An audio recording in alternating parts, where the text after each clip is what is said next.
Coucou tout le monde! J'espère que vous allez bien. Moi, je vais super bien. Nous revoici dans une nouvelle vidéo. C'est vrai que j'avais promis dans la dernière vidéo que j'allais remonter la pente.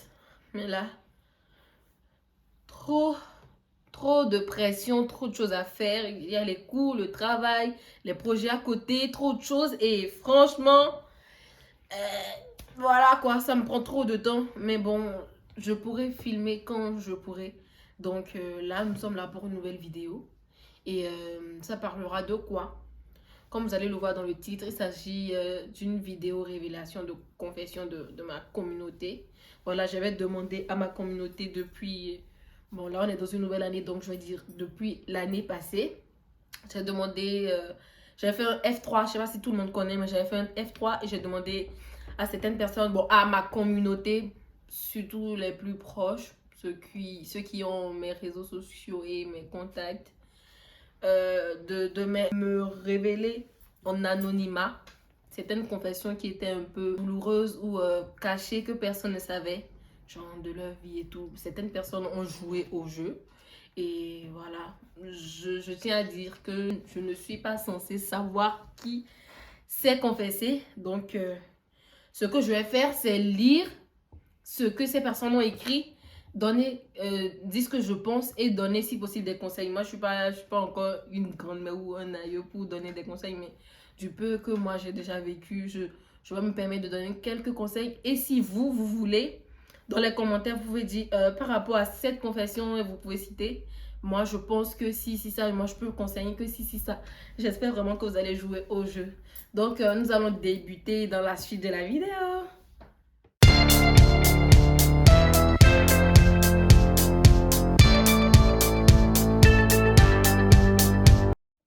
Bon, là, nous allons commencer avec la première confession.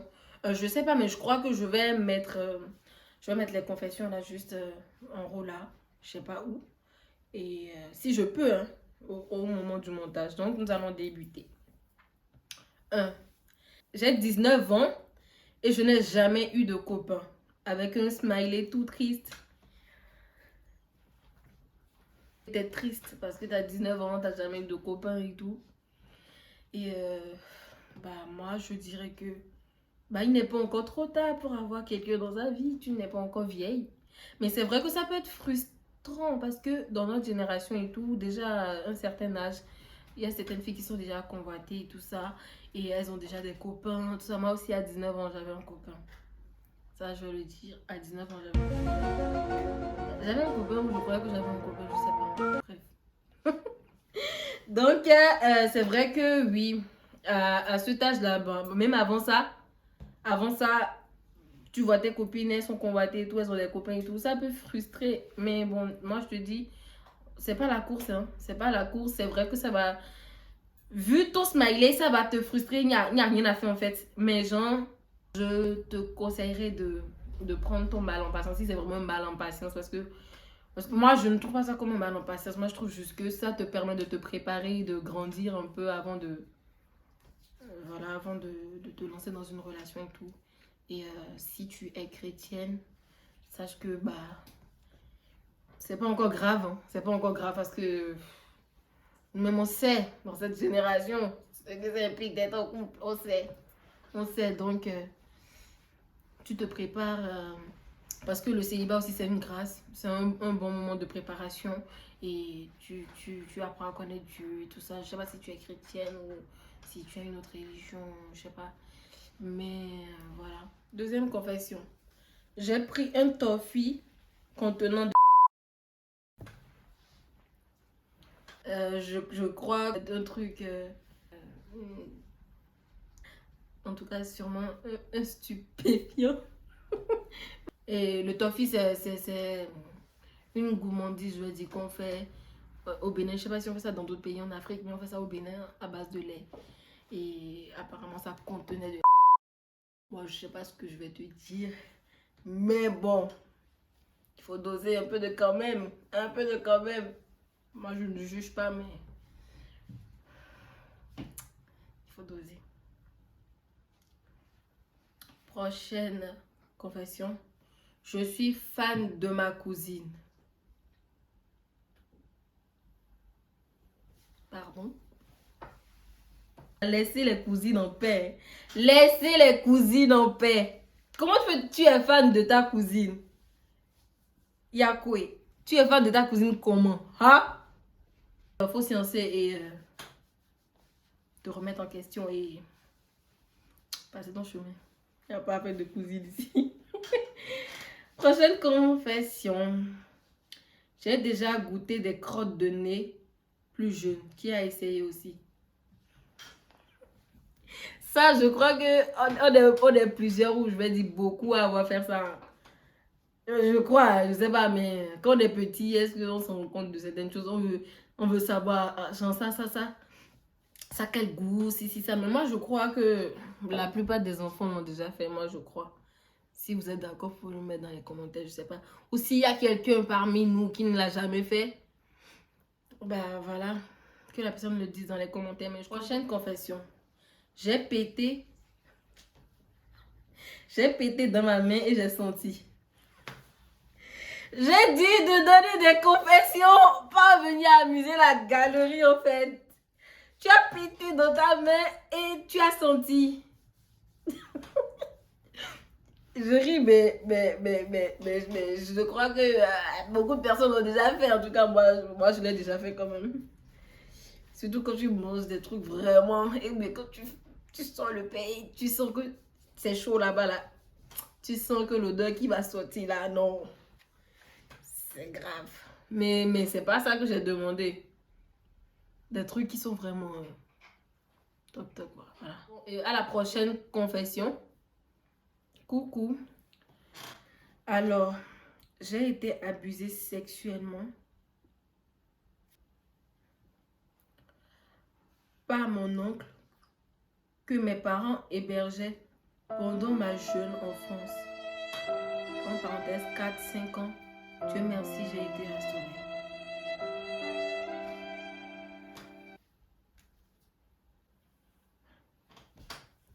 Et genre, je suppose que là, absolument, beaucoup de gens ne le savent pas. C'est clair.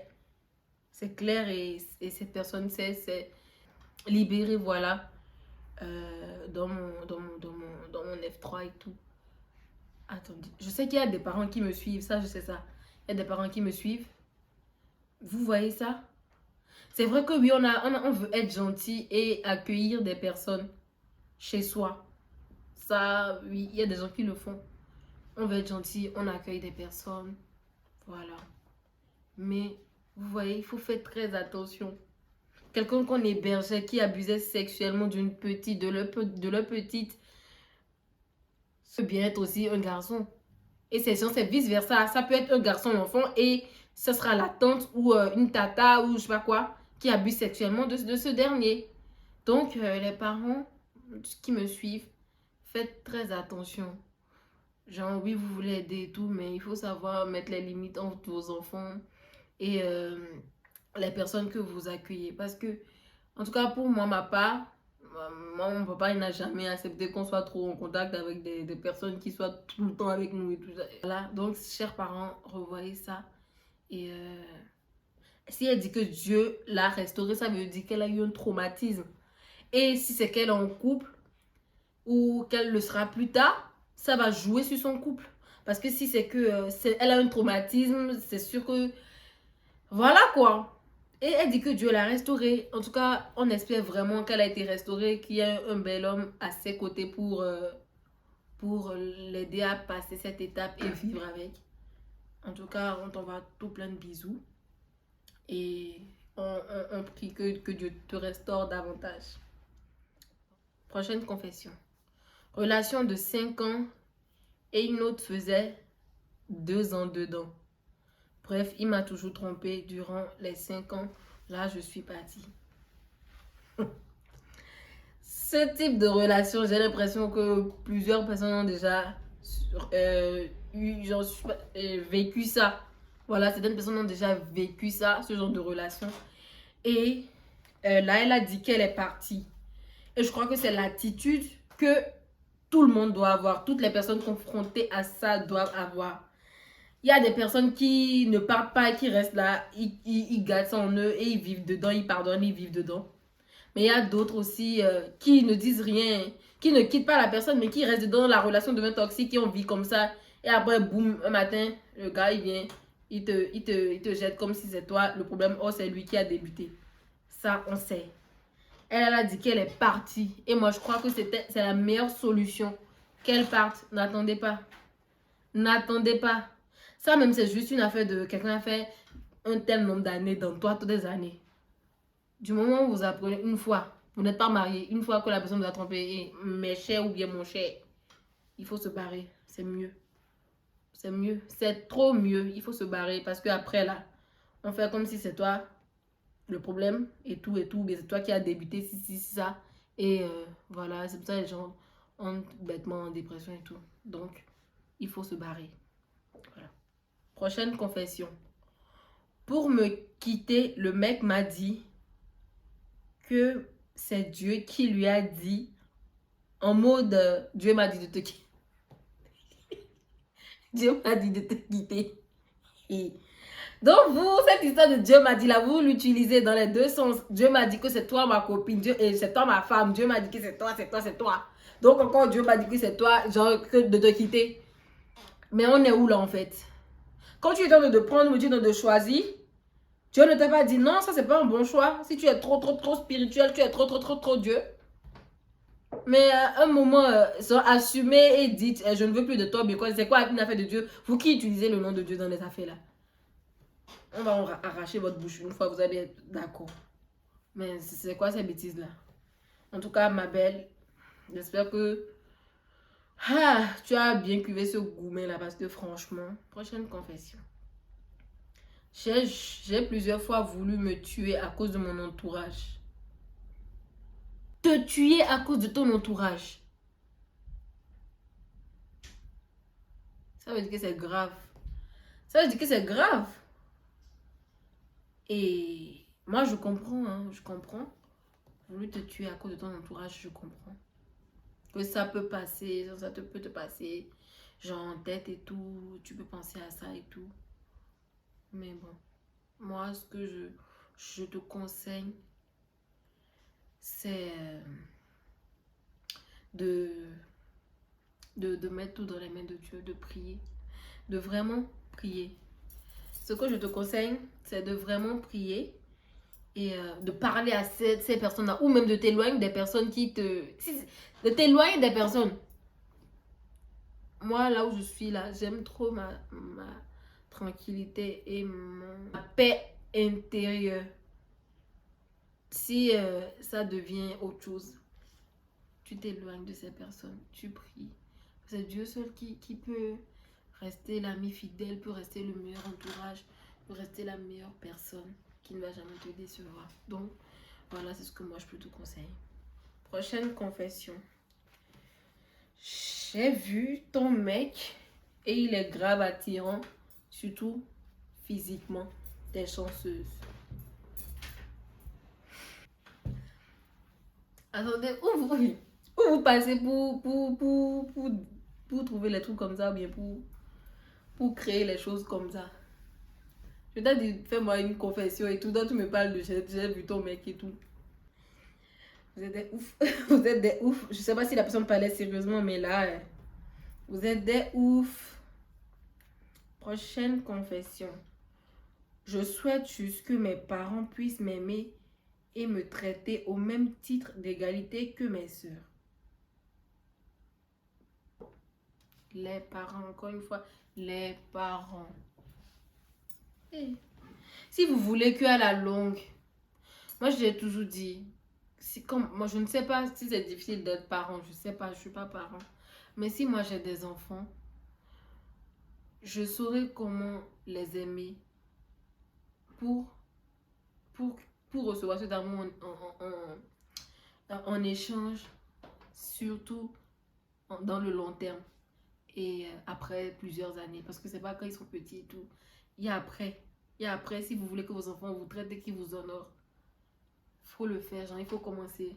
Parce que vous êtes l'exemple de vos enfants, vous êtes le reflet, genre, oui, voilà l'exemple. Ils vont regarder les parents et dire j'ai envie d'être comme maman. Ou ah, maman, papa, je sais comporter comme ci, comme ça avec moi. Donc c'est ce qui est normal. C'est comme ça que je vais me comporter et tout. Vous êtes des références pour vos enfants. Donc voilà, moi, ce que j'aimerais conseiller aux parents, c'est de faire un peu plus attention à chaque enfant. Parce que c'est très frustrant de se dire ah ma mère ou mon père préfère les autres par rapport à moi et tout ça tout ça tout ça. Je crois que plusieurs personnes dans chaque famille l'a déjà vécu et tout. Donc je vous prie chers parents de revoir ça, franchement de revoir ça, pour que après vos enfants puissent dire ah, ma maman, mon papa, c'est mon tout. Bon, voilà, c'est mon tout. Tout dans tous les cas, c'est mon tout, on dit. C'est mon tout et tout. Et je vais lui rendre honneur. Je vais lui faire ci, je vais lui faire ça quand je serai ci. Je me bats pour elle. Je me suis si ça, c'est la meilleure maman, le meilleur papa. Ça. Sachez vous comporter avec vos enfants. Parce que là, la personne de qui elle aimerait, elle souhaite juste que ses parents puissent l'aimer et la traiter au même titre d'égalité que ses sœurs, c'est qu'elle se sent tellement à l'écart. Et franchement, chers parents, j'espère vraiment qu'il y en a plusieurs qui m'écoutent là, parce que je sais qu'il y a des parents qui me suivent. Donc voilà. Flemme. Prochaine confession. Ma nièce et moi, on s'est serré fort. Ma nièce et moi, on s'est serré fort. Bah, une nièce, un oncle. Vous pouvez vous serrer fort. Mais comme je l'ai dit, par rapport à cette personne qui avait abusé de la personne précédemment dans la confession précédente, pour les parents qui ont hébergé un oncle et tout.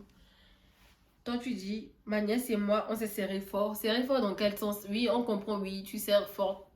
Tu serres, genre, tu fais un câlin à ta nièce et tout. Mais vous êtes serré fort. Serré fort, il fallait être un peu plus explicite. Et la personne a mis des points de suspension et tout. Bah, j'espère que c'est pas ce qu'on pense, hein. En tout cas, si c'est le cas, j'espère que tu regrettes et que ça ne s'est plus répété et que ça ne doit plus se répéter. J'espère beaucoup parce que ça porte à confusion un peu avec tes points de suspension là, le suspense et tout. Ouais. On ne peut pas vraiment dire, genre, interpréter ce que tu veux dire. Mais voilà, j'espère que vous n'êtes pas une champion de fort là avec les points de suspension. C'est pas aller louer. Parce que là, c'est ta nièce. Donc voilà. Prochaine confession. J'ai 2 femmes à la fois. C'était nécessaire. Je sais pas, moi je ne juge pas. Je sais pas si c'est ton fantasme ou si c'est ça. Mais je sais pas si tu es la seule personne à l'avoir fait. Parce que peut-être des personnes même qu'on n'imagine même pas l'ont déjà fait, je sais pas. Mais je sais pas. La seule chose que moi je peux dire, moi je te juge pas, hein. Si tu es désolé ou si c'est vraiment, ça t'a vraiment marqué jusqu'à ce que tu m'écrives ça. euh, J'espère que tu as demandé pardon à Dieu parce que si c'est que tu es croyant ou chrétien précisément, est-ce que Adam, il a eu besoin de 2 personnes pour faire ci, ça. Il y avait juste ça, Ève là et tout. Donc, j'espère que si tu l'as écrit, c'est parce que tu es désolé ou c'est parce que c'est un truc qui t'a un peu, je sais pas, choqué, je sais pas quoi, oui. Mais je sais pas si tu es fier de ça, c'est pour ça que tu l'as écrit. Mais moi, je te juge pas, est-ce que je peux te conseiller, c'est... il faut... je sais pas, je sais pas. Je sais pas ce qui vous arrive dans votre tête, je sais pas. Donc, je peux pas penser à ta place, mais faut savoir que c'est pas vraiment normal, quoi. Donc, en tout cas, dites ce que vous pensez dans les commentaires. Je sais pas si d'autres personnes le font, mais voilà. Bref. Prochaine confession. J'ai donné une fausse identité aux inconnus. Je crois que ça, tout le monde le fait ou tout le monde l'a déjà fait. Surtout moi avant, parce que j'étais un peu plus jeune, je le faisais tout le temps quand les personnes m'accostaient dans la rue et tout. Même encore, genre là, quand je suis grande et tout, il y a certaines personnes, quand ils me parlent, ils me demandent mon nom et tout. Je dis que je change. Il y a un prénom typique là, c'est le même prénom là que je change et je donne aux gens. C'est le même prénom là que je donne aux gens. Donc, moi aussi, je l'ai déjà fait. Je crois que plusieurs personnes l'ont déjà fait. Mais la personne, c'est une confession à deux volets. La personne a dit, il se fait passer pour la meuf d'un mec juste pour influencer sa copine, arrosage monstrueux.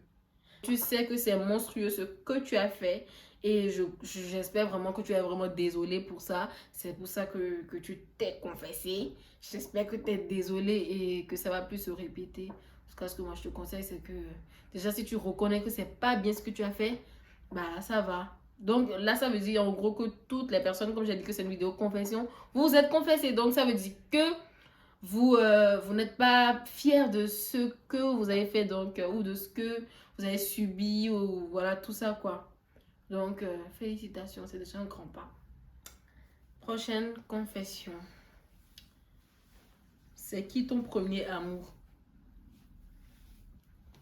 J'ai dit des confessions, j'ai pas dit de me poser des questions. C'est un garçon. Donc voilà. Prochaine confession. J'aime deux hommes à la fois. Je sais, c'est bête de le dire, mais c'est vrai et ça pèse beaucoup sur moi. J'ai pas envie de faire mal à l'un pour l'autre. Bon, je vais partir de peut-être moi, mon exemple. Je m'excuse si je ramène certaines choses aussi à moi et tout. Mais bon, c'est pour parler parce que ce n'est qu'une petite partie de ta vie que tu m'as mise. Donc, pour argumenter, il faut que je parle par rapport aussi à moi, mes expériences. Là, c'est sûr que tu as peut-être besoin qu'on te dise un truc. Donc, voilà. Et les autres peuvent aussi parler dans les commentaires, donner des petits conseils et tout. Mais moi, pour ma part, j'ai vécu ça. J'ai vécu ça. J'ai vécu ça. Et ce qui est chaud dans ça, c'est que tu dis tu n'as pas envie de faire mal à l'un pour l'autre. Mais tu peux pas finir avec les deux. Ça, c'est impossible. Tu peux pas finir avec les deux. Tu sais que c'est impossible. Donc, il doit avoir un choix. Et c'est là que moi, je te dire, si c'est qu'il y a une affaire de deux personnes et tout, et que tu veux pas faire mal à l'un pour l'autre, la meilleure solution, c'est de laisser les deux. Mais voilà, toi, tu les aimes. Et je sais pas, peut-être que tu trouves. Moi, dans le temps, pour moi, c'est que l'homme n'est pas parfait et que les personnes concernées, c'était l'autre complétait l'autre. L'autre avait genre la moitié, l'autre avait la moitié, l'autre avait le... Bref, ils étaient complémentaires. C'est pour ça que j'essayais de garder les deux et tout. Mais ça, c'est pas bien parce qu'on peut pas finir avec... On peut pas finir avec deux hommes en plus pour nous, les chrétiennes et tout. On peut pas finir avec deux hommes. Donc... parce que cette histoire de choix, tu vas vouloir choisir celui qui, pour toi, a fait des efforts ou qui t'a plus tapé à l'œil ou qui t'a plus... Et moi, je te dis, ma chère, dans cette histoire de choix-là, c'est là tu vas peut-être faire le bon choix, je ne sais pas. Tu vas peut-être faire le bon choix, on ne sait jamais. Mais tu peux faire aussi le mauvais choix. Je parle par rapport à moi, mon expérience. Tu peux faire aussi le mauvais choix. Je te jure, tu peux faire aussi le mauvais choix et croire que c'est le bon choix. Et après, on va te montrer, en fait. Donc... ce que moi je te conseille, c'est de laisser les deux. De laisser les deux, c'est trop de laisser les deux. Tu peux pas faire mal à l'un pour l'autre. Si c'est qu'il y a déjà ce type de réflexion et tout, et est-ce que si je prends, mieux tu laisses en fait. Mieux tu laisses. C'est compliqué. Je ne sais pas si c'est toujours d'actualité parce que c'est depuis la fin de l'année passée que vous m'avez envoyé vos confessions et tout. Et je sais pas si c'est toujours le cas, mais j'aimerais bien que tu nous dises un peu la décision que tu as prise ou si c'est toujours comme ça. Mais moi, mon conseil pour toi, c'est de laisser les deux. En tout cas, moi, je suis très, très dure dans moi, cette décision-là. Prochaine confession, et je crois que c'est la dernière. J'ai trahi ma copine qui me demandait des conseils sur sa relation en sortant avec son gars. Mais vous êtes fort ici dehors. Tu as fait fort. Hein? Hey Seigneur. Et est-ce que tu es toujours avec ce dernier? Non, peut-être pas. Bien. Peut-être que ça peut être aussi... Parce qu'il y a des gens comme ça, c'est des exemples. Et après, c'est le mari. Hein? C'est le mari, on dit que c'est l'homme de leur vie et c'est Dieu qui a fait ci, ça. Et après, bon, l'autre, elle est devenue ennemie et tout. Je sais pas, mais... Des fois, ça arrive, mais moi, je peux pas, en fait. Mais tu es faute. Mais on ne sait jamais, on ne peut pas juger. Moi, je ne te juge pas parce que je ne sais pas dans quel état d'âme tu étais, ce que cette personne t'apportait ou quel sentiment tu avais pour cette personne. Et si la personne aussi a accepté de sortir avec personne, et que la personne concernée aussi avait des trucs, genre ressentait des choses pour toi, donc tu ne vas pas te sentir trop coupable. Bon, tu vas te sentir coupable, il n'y a rien à faire là. Tu vas te sentir coupable, mais le gars aussi en question doit aussi se sentir coupable. Parce que là, c'est votre responsabilité à vous deux. Tu ne l'as pas posé, tu n'as pas mis un téléphone, genre un pistolet sous sa tête pour le forcer à sortir avec toi. Donc, c'est une responsabilité partagée. Donc, moi, je te juge pas, mais en tout cas, tu peux nous faire un petit update par rapport à la suite de cette relation. Ça va nous faire plaisir. Donc, nous voici à la fin de cette vidéo. Si vous voulez encore ce type de vidéo ou une partie 2, vous pouvez mettre dans les commentaires partie 2, partie 2, partie 2. Donc voilà, je vous prie de ne pas oublier de donner aussi vos petits conseils à certaines personnes par rapport à ce qu'ils ont, ce qu'elles ont dit dans les confessions et tout. Donc je vous fais de très gros bisous et je sais pas à quand je vais dire hein, parce que c'est vraiment chaud. Je vais vous parler d'une activité que je suis en train de mettre en place là. C'est pour une petite entreprise d'organisation d'événements. Et c'est déjà en train d'être mis en place. Et c'est plus dans la France. Plus dans la France. Et en tout cas, j'ai déjà un Instagram pour ça où je suis déjà en train de publier certaines prestations. Et dès que ça va être vraiment concret, quand je vais bien concrétiser mon projet et tout, les personnes surtout de Lyon pourront faire un tour sur ma page Instagram et peut-être me solliciter pour certaines prestations si vous voulez. Donc voilà, en tout cas je vais vous en parler sûrement dans une autre vidéo quand ça va être vraiment concret. Peut-être je vais vous en parler dans une autre vidéo. Donc j'espère vous revoir bientôt et je vous fais de très gros bisous et que le Seigneur vous bénisse. Que le Seigneur vous bénisse davantage. Et n'oubliez pas Dieu N'oubliez pas Dieu. Mettez toute votre confiance en lui. Vous n'allez pas être déçus. Moi-même, qui suis devant vous là, je me suis éloignée pendant un bon moment. Et j'ai vu que non, genre je ne peux plus vivre sans lui en fait. Je ne peux plus vivre sans sa présence dans ma vie parce que c'est pas ça en fait. Je vous souhaite que Dieu soit dans vos vies, en tout cas que vous l'acceptez. Je vous le souhaite. Donc, je vous fais de très gros bisous encore une dernière fois. Et bye bye.